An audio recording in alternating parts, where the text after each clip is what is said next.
Welcome to the Staying Ageless podcast, a show that will equip you with the major keys to achieve extraordinary longevity.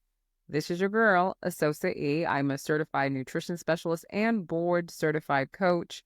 Girl, I leveled up my credentials, okay? In 2025, we leveled up the credentials. And today on the show, we'll be talking about optimizing liver and gut health in perimenopause and menopause. So we're going to dive straight into my conversation with Dr. Amanda Tracy. She's a naturopathic doctor who specializes in helping women over 40 thrive during hormonal transition. I'm so grateful to have each and every one of you tuning in from all over the world. Shout out to listeners in the UAE, the USA, the UK, Ireland, Spain, South Africa, France, Germany, and much more.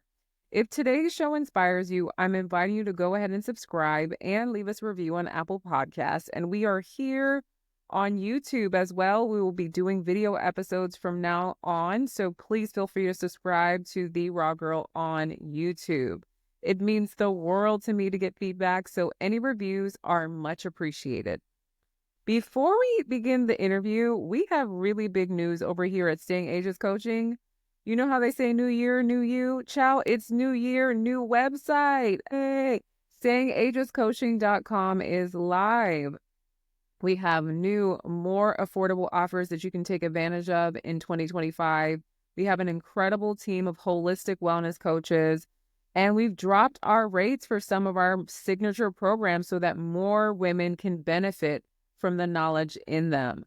We are relaunching Staying Ageless 40 Plus Perimenopause Menopause Reboot. That's starting on February 16th.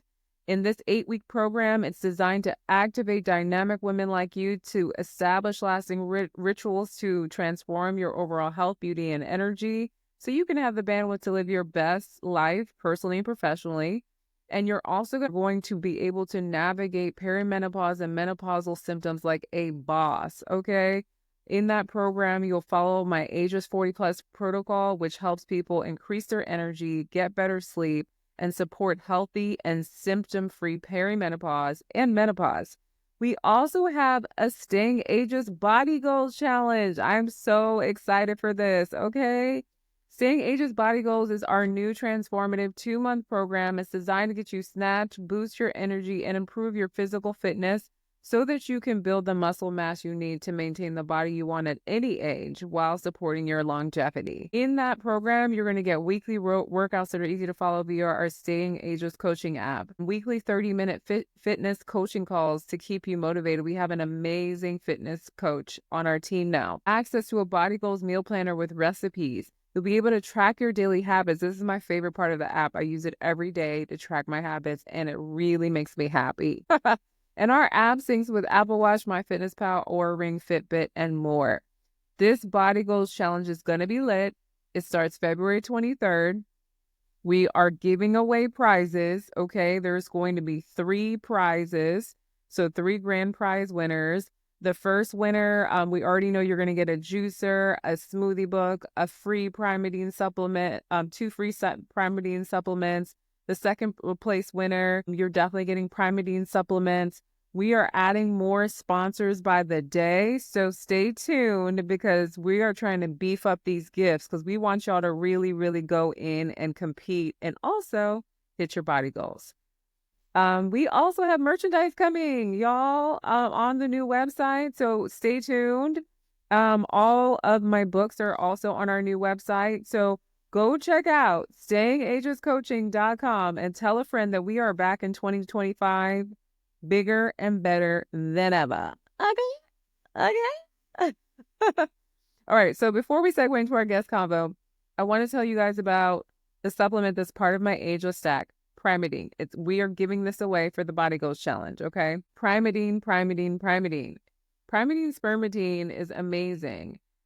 If you haven't listened to the episode on spermatine, please go back. Spermatine is a naturally occurring polyamine. It's found in plant and animal tissues. It's been shown to have a wide range of potential health benefits, including anti-aging effects. What is a polyamine? I'm going to remind you. Polyamines are organic compounds. They play essential roles in cell growth, proliferation, and various physiological processes. The primary polyamines found in humans are putrescine, spermidine, and spermine. Polyamines are involved in DNA stabilization, protein synthesis, cell signaling, and modulation of gene expression. And they're crucial for maintaining cellular homeostasis and associated with biological functions like cell division, differentiation, and tissue repair. Research has shown that spermidine can promote longevity in a variety of organisms, including fruit flies, mice, and humans. One study published in the European Heart Journal in 2016 found that spermidine can help protect the heart from age-related damage by promoting autophagy. Now, this is the superpower of this supplement, guys. This is a supplement. This is a compound that you can consume that will activate your cells' gangsta cleanup and thus help you stay ageless. Okay, it doesn't get better than this. It doesn't get better than this. They found that in addition to its cardiovascular benefits, spermidine is also linked to reduce mortality in humans. So basically it has overall anti-aging effects because it promotes autophagy and stress resistance. I take 2 tablets daily, and it's a great addition to supplement stocks because it doesn't interfere with other supplements or medicines. I don't think that there are many medicines that it would interfere with. Definitely check with your doctor if you're taking medicines, but I looked at the contents of it, and because spermidine is found in food, it's one of those things that it's not going to cause a lot of issues. It does have some other small bits of nutrients in it, so maybe look into if you're taking medication to make sure there's no interference there. But for most people, this is an awesome supplement. So you can visit the link in the show notes or use the code RAWGIRL15 for 15% off your first order, okay? All right, y'all. Our guest today is Dr. Amanda Tracy. She has been enthusiastically helping women navigate hormone changes and improve health and well-being since becoming licensed in 2005. Previously, she spent 16 years being a part of an award-winning women's wellness center in Massachusetts. And in 2021, Dr. Tracy decided to take her expertise online and transition her practice to focus specifically on supporting women through perimenopause and menopause. Having relocated to North Carolina, wine country, she now works with women virtually, guiding them through the often chaotic effects of hormone fluctuations associated with perimenopause and menopause. Drawing on her clinical expertise and personal experience, Dr. Tracy's tailored programs and compassionate one-on-one sessions empower women over 40 to address frustrating symptoms like hot flashes, sleepless nights, anxiety, and digestive issues with ease. She has a My Perimenopause Playbook workshop. She has a My Perimenopause Playbook workshop, which clears up the confusion surrounding hormonal health, equipping you with the tools to master your metabolism, improve sleep, boost energy, elevate your mood, all naturally. You'll discover your new unique hormone archetype, uncovering tailored solutions for stress management, hot flashes, libido, hair loss, and more. All right, y'all, without further ado, we're going to get straight into the conversation with Dr. Tracy. Hi, Dr. Amanda. Thank you so much for joining us on Staying Ageless. Oh, thank you for having me. I'm happy to be here. So, I always love to know how people got into what they do, and you're a naturopathic doctor, and you specialize in women over the age of 40, but I'd love to know, like, what led you to becoming a naturopathic doctor, and I'm also really curious about your plant-based journey, so if that's tied in, let me know. Oh, yes, they're definitely tied in together, and growing up, I was always interested in science and nutrition, and I was very active and a dancer, and I did not like meat. So more just because I didn't like it, I didn't like thinking about it, so I didn't eat much of it and decided to stop eating meat pretty young age, 11 or 12. And so that's where my interest in nutrition was, thinking about what else I could eat. Again, this was like late 80s, early 90s. So there wasn't that much, out there about it. And I was always trying to eat healthier. Luckily, I loved fruits and vegetables and healthy foods. So I gravitated more towards those foods. And when it came time to go into college, I wanted to do something in science. So I chose to go for biochemistry. I didn't have much like exposure to the medical world or medical field. I had a really healthy childhood and a healthy family. We didn't have any doctors in the family. So I wasn't really thinking about medicine. I was thinking more about research and science. But as I was in school, I decided I was thinking that maybe medicine would be a good career path for me. But then again, when it came time for medical school, I just didn't really like the direction that conventional medicine was going. Again, it was in the and the pharmaceutical industry was exploding, and it just didn't sit right with me or seem right to be approaching medicine through symptoms instead of health. And I realized that what I was really interested in was how the body works and how we can be healthy, not even really interested in the disease process necessarily. So I wasn't sure what avenue of medicine I would go into. And so I decided not to go to medical school right away because I didn't have a strong pull in that direction. And I went into research for a few years to figure things out. And I liked doing research. I thought it was interesting, but I just happened to work in a few large companies, but with small labs. And so just working with just a few people all of the time is an adjustment in your 20s when you're used to being around all your friends and in college and everything. So it's a kind of a lonely time a little bit too, but it really made me realize I wanted to work with more people. And that brought me back to medicine. And that's when I found naturopathic medicine. I didn't know it existed before. I didn't know anything about herbalism or nutritional supplements, but really the philosophy of treating the cause, finding the cause, helping the body heal on its own naturally and assisting the body with plants and nutrition was really what I wanted to do, but I didn't know it existed as a career. So I was so excited when I found naturopathic medicine. That's really cool. I think it's really interesting that you had the insight in medicine before even getting into medical school that it wasn't the right fit.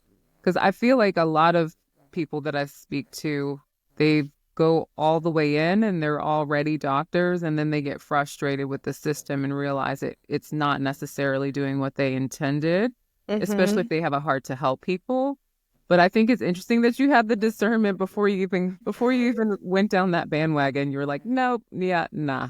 Yes, I think it was a few factors. I think just seeing how heavily pharmaceuticals were taking over and the side effects as well. It wasn't like side effects were unknown at that time. And then really just already wanting to focus on health. And it really didn't seem that was the direction. And then my classmates too, everyone thinking about applying to schools and just the way they were approaching it. And I just had this feeling of like, if I want to spend 4 years in the same environment with these same people, I didn't really jive with them either. So I think that was a little on a personal level and then thinking about the profession.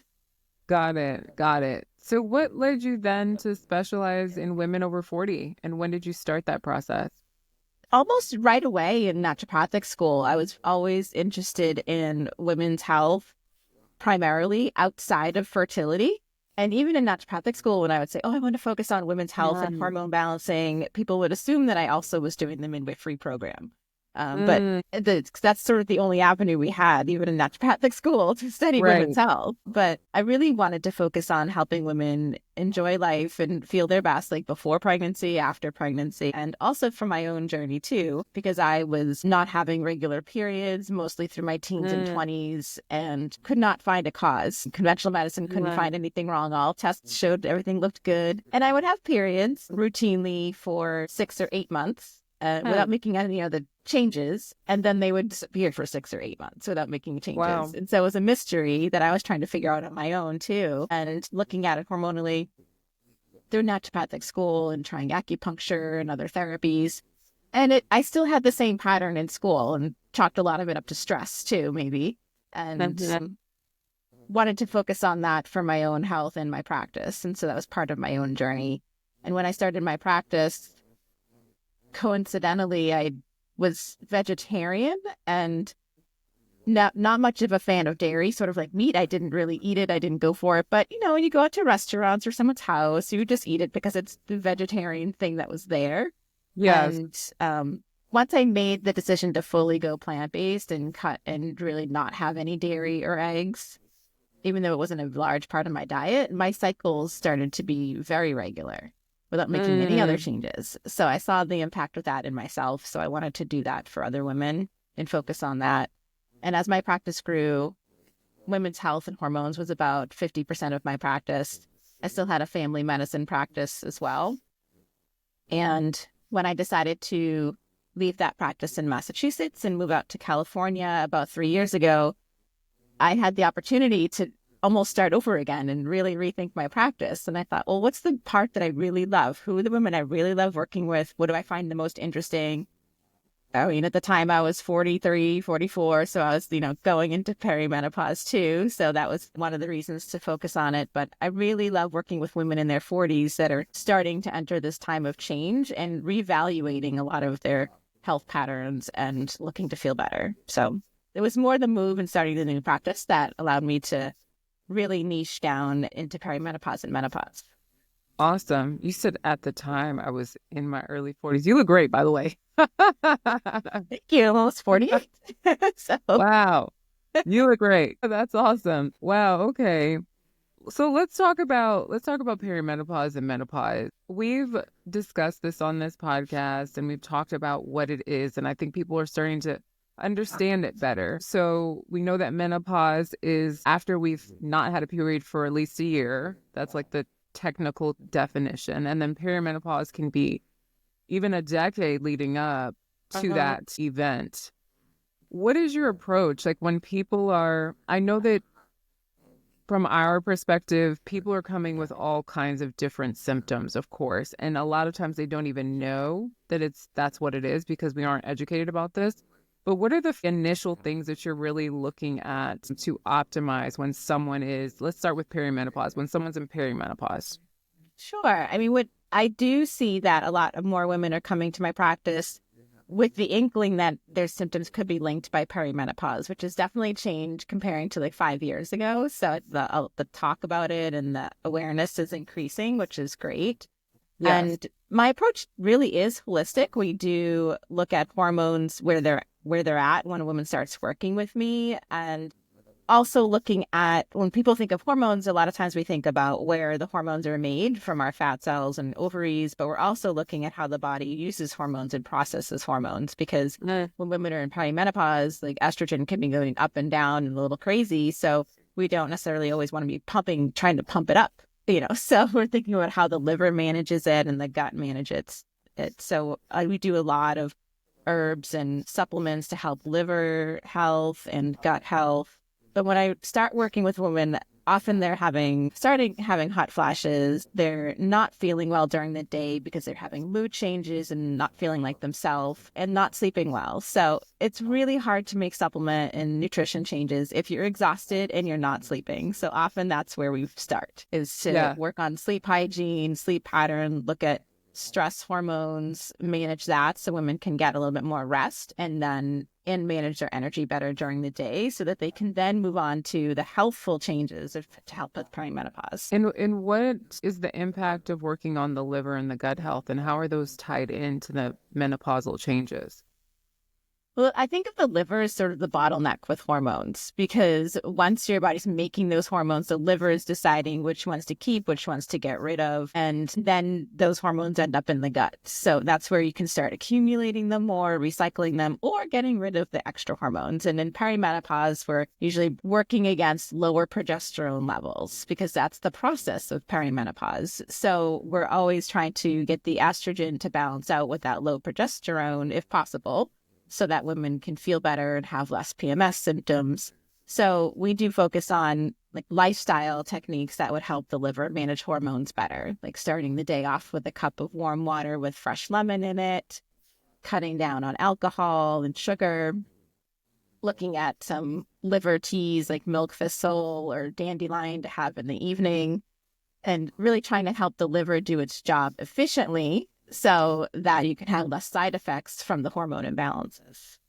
Yes, for sure. For me, when I started to understand the gut and hormone connection, it really helped me a lot with women with fibroids. But with menopause, I haven't seen that many menopausal clients with like necessarily gut issues. Can you talk about that and like how that's tied in? I know we were talking about how from the gut, the hormones can get recycled. So for people who don't know, it's really, really bad when someone has estrogen dominance, because sometimes there's this vicious cycle where the gut's just recycling the estrogen. And then if someone has fibroids or something, all it's doing is making your fibroids grow. So you have to like start changing your diet, what you're eating in order to stop that process. And also there are supplements that can be used to also aid in that process. But in menopause, is it really exactly the same thing, or is there's some nuances? There's some nuances. And in perimenopause, when we're having estrogen spikes, the approach is a little bit similar that you would be using for fibroids or endometriosis and helping to prevent that recycling. But in menopause, as women transition into menopause and estrogen levels change and drop, that actually changes our gut flora and we lose diversity. So females, when we're born, have much more diverse flora than males. And part of it is because of this estrogen management that needs to happen. But once our body realizes we don't have those estrogen levels, the flora diversity starts to die off. And that change actually changes the character in our gut and can cause more gas and bloating, which is the symptom that a lot of women notice, but also changes our ability to create like GLP-1. And so it changes our metabolism.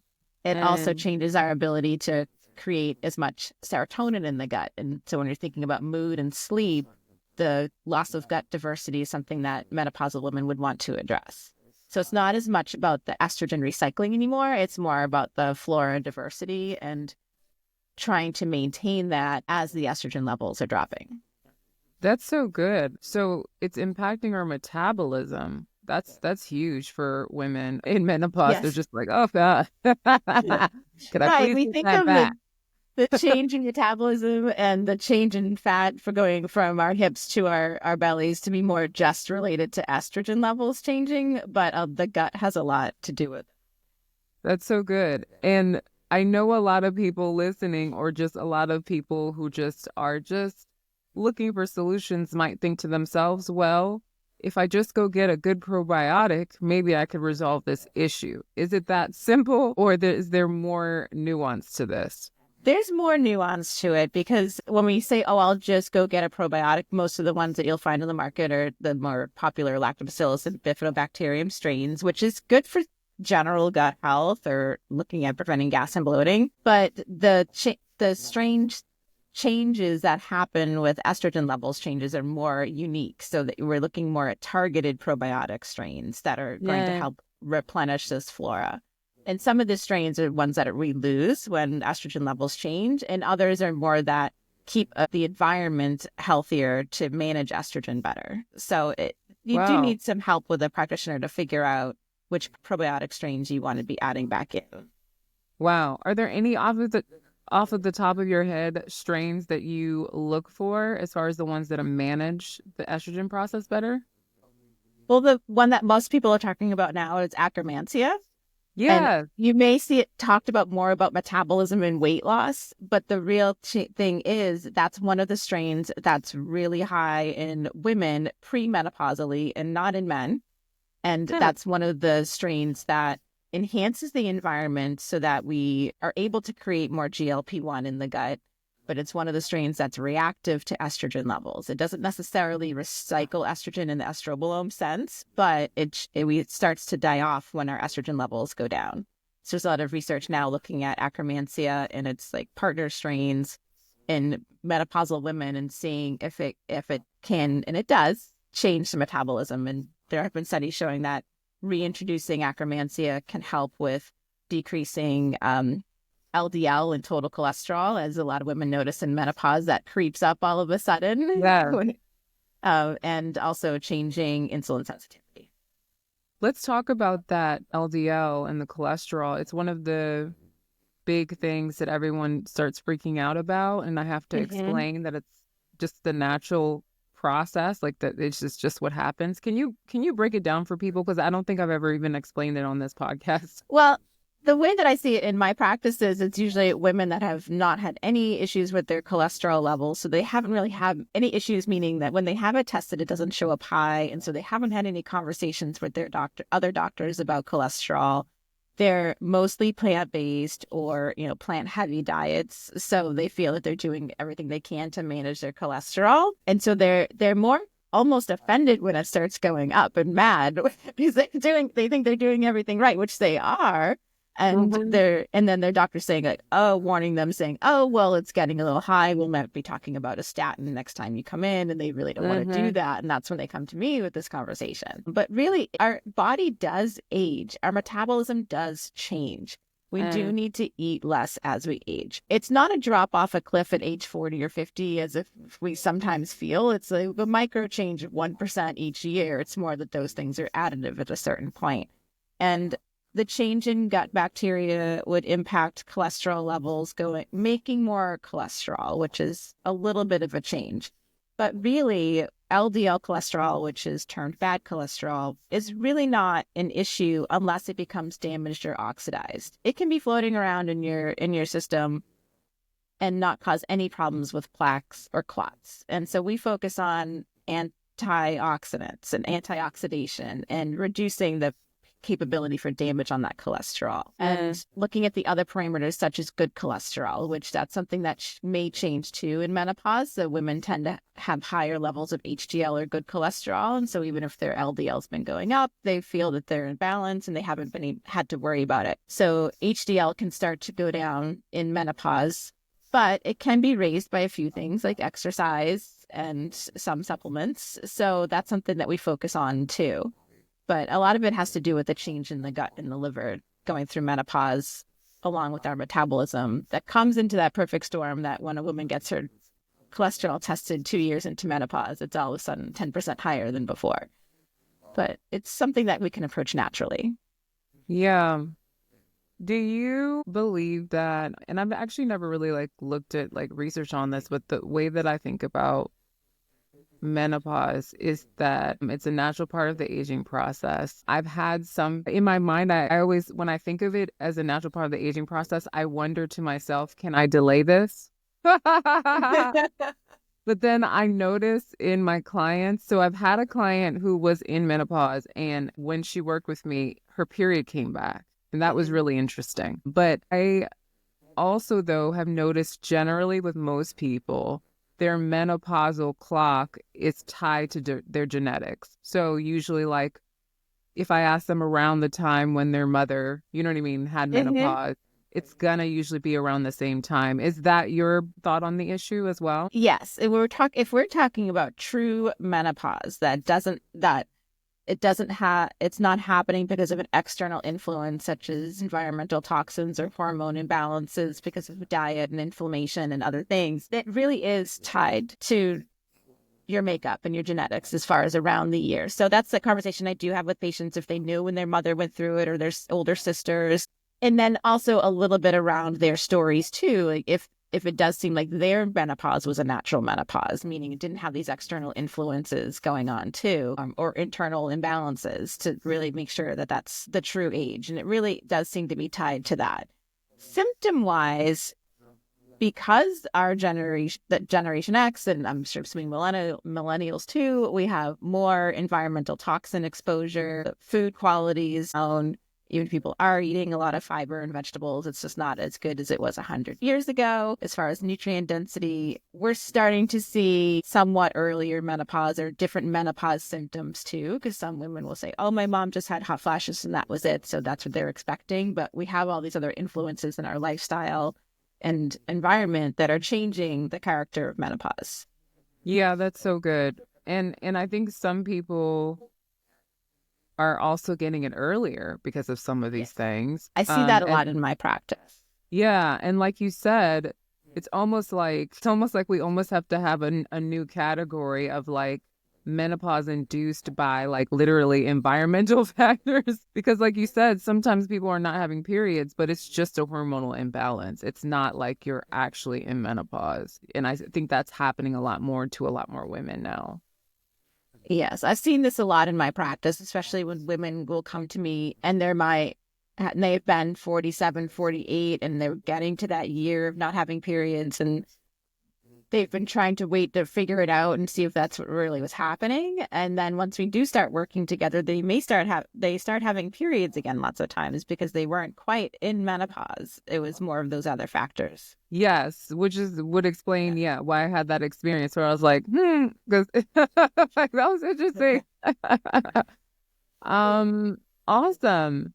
So real quick, besides the liver and the gut, is there anything else that women need to know when it comes to their metabolism? And is there anything that you very often recommend when it comes to diet for women over 40 as well?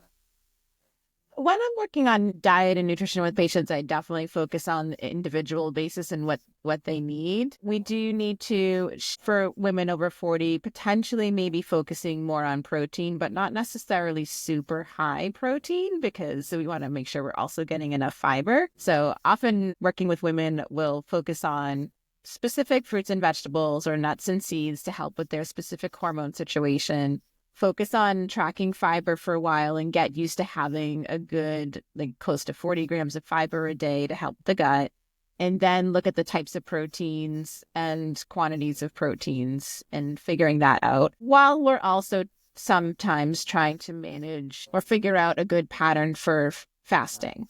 So for some women, it's 16 hours, some women it's 12, some women it's 14. So we're figuring out what works with their lifestyle to be like consistent, to be able to do more of a fast and still get the protein and fiber they need.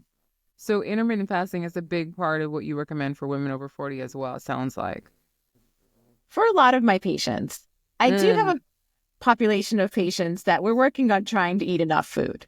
Like they're skipping meals. They don't have time to prepare a lot of foods. Instead of grabbing, fast food, they don't want the unhealthy processed foods. They just skip and don't eat enough. Right. So for those patients, we're working on building the nutrition and not necessarily fasting. And they may be eating at somewhat different times because of their lifestyle and work schedule. Yeah, that makes sense. There's always the two camps. I do find that women over 40 a lot of times are a bit baffled of why things are not working the same way when they're trying to make body changes. And so some people really fall on that default thinking of like, if I just starve myself, this will, you know what I mean? This will change. And it really doesn't.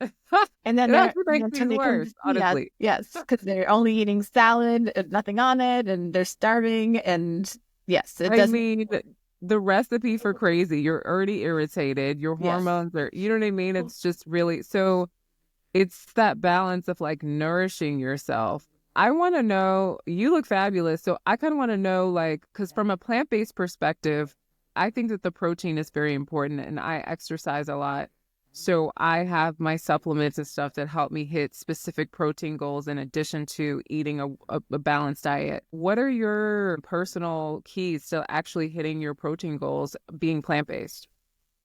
I definitely have a plant-based protein in my shake in the morning. And sometimes I also add silken tofu to make it a little bit creamier. I have because I do work at home, I have time to eat lunch now, which was not something I did in my 30s or half of my 40s. So I used to have a few almonds in between patients, and that was my lunch. So now I actually have a really great lunch. It usually has around 30 grams of protein. That's my main meal of the day. I have time to eat it, all my vegetables in there too. And then I have dinner on the earlier side. Well, try to have dinner on the earlier side, 5 to 5:30 p.m. And that usually is a soup. So usually like lentil soup, split pea soup, something with protein in there. And that allows me to have a 14-hour fast overnight and get enough protein throughout the day. Cool. Are you trying to hit a specific gram goal or are you just kind of intuitively doing it?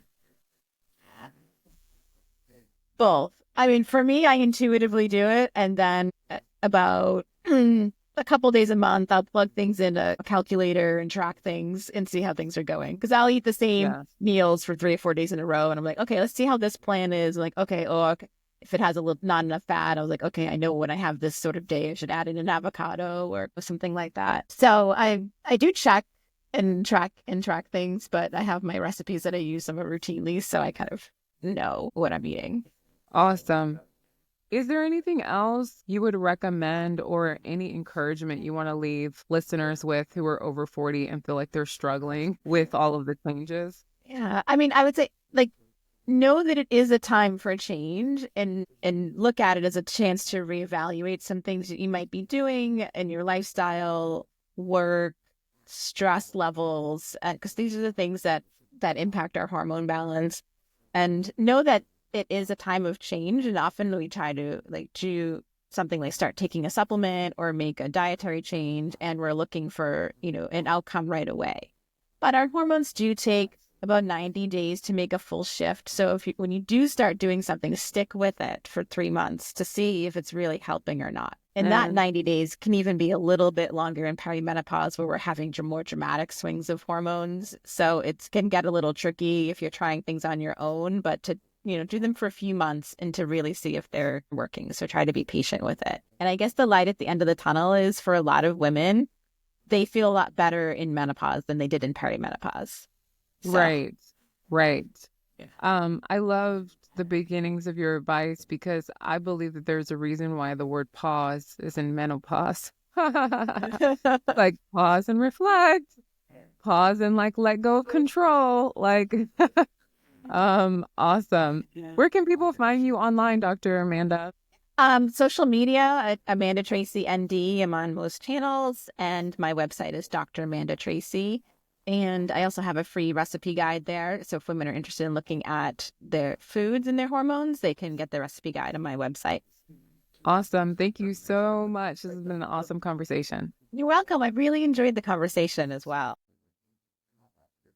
All right, y'all. It is time to wrap up today's episode. I really hope that this conversation gave you valuable insights into navigating perimenopause with more ease and confidence, leading you to vibrant health. Remember, this is a transition. It's not a decline, and you have the power to support your body and feel your best through it all. If you're struggling with hormonal challenges, hormonal changes, hot flashes, night sweats, unpredictable menstrual cycles, my team and I at Staying Ageless Coaching are here to support you. Check out our Hormone Balancing Academy. Also check out Staying Ageless 40 Plus Perimenopause Menopause Reboot at stayingagelesscoaching.com to get expert guidance on balancing your hormones, navigating hormonal transitions holistically and naturally so you can live your best, healthiest life. Okay. As Dr. Christian Northrup wisely said, getting older is inevitable, but aging isn't. You have the ability to thrive at every stage of life. All you got to do is put in some work. All right. Well, that's a wrap for today's show. If you enjoy this episode, please don't forget to subscribe, leave a review, and share it with someone who needs to hear this information. You can also connect with me on Instagram at TheRawGirl and find my website, therawgirl.com. And if you'd like to listen to more episodes of the Staying Ageless podcast, visit stayingagelessshow.com. All right, y'all. Until next time, stay ageless.